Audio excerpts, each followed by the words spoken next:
Hallo maatjies, welkom by my YouTube kanaal. Ek is Boeremeisie. Vandag kuier ons 'n bietjie op die plaas en leer ons vir al die plaasdiere. Kyk net na al hierdie diere. Ons het koeie wat melk gee, skape wat vir ons warm wol verskaf en hoenders wat ons met vars eiers bederf. En natuurlik my gunsteling, perde. Ons het hoenders, skape, koeie en natuurlik perde. Maar iets kom. Wat kan dit wees? Ek weet.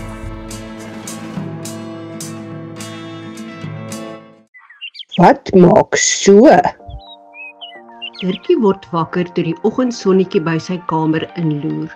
Hy gaap, rek hom uit en hoor 'n vrolike geluid buite sy kamervenster.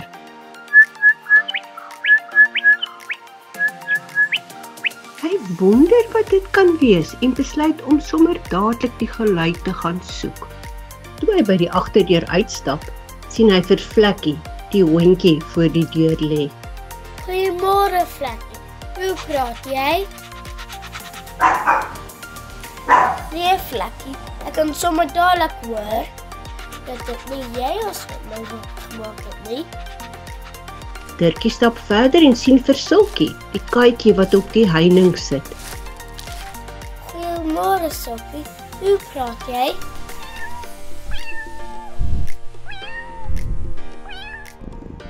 Nee Silkie, dat is ook nie jy nie. Dirkie stap maar nog verder en langs die visdammetjie sien hy vir Pietie, die padda wat op 'n groot klip sit. Goeiemôre Pietie, hoe praat jy? Nee Pietie, dat is ook nie jy wat ek gehoor het nie. Dirkie stap tot by die varkhok en sien vir Freddy, die varkie. Goeiemôre Freddy, hoe praat jy? Ai Freddy, dis ook nie jy wat ek gehoor het nie. Dirkie loop verder, by die melkstal sien hy vir Lena, die melkkoe.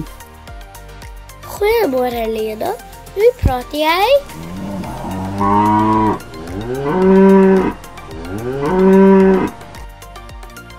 Nee wat Lena, dis ook nie jy nie. Dirkie stap verder, hy word nou baie moedeloos. Hy besluit om 'n laaste draai te gaan maak by die eendedammetjie en sien daar vir Gina, die eend. Goeiemôre Gina, hoe praat jy?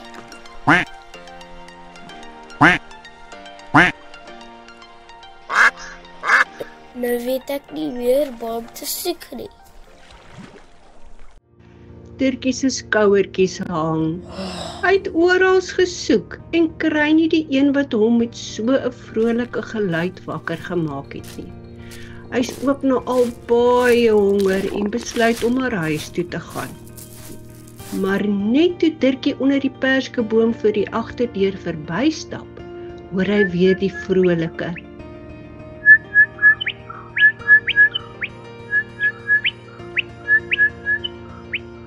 Hy kyk op en daar sien hy die pragtige voeltjie op 'n dak sit. Dit was toe al die tyd die bokmakierie wat hom wakker gesing het. Dirkie voel tevrede. Hy ken nou al die geluide op die plaas.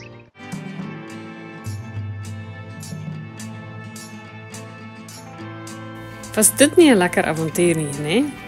Ons hoop julle het hierdie storie soveel geniet soos ons geniet het om dit te maak. Moenie vergeet om die video te like en subscribe vir meer opwindende stories en kommentaar nie. Ons het nog baie meer avonture om te deel. En onthou om die klokkie te lui, sodat jy nooit 'n video misloop nie. Totsiens vir nou, gebruik altyd jou verbeelding.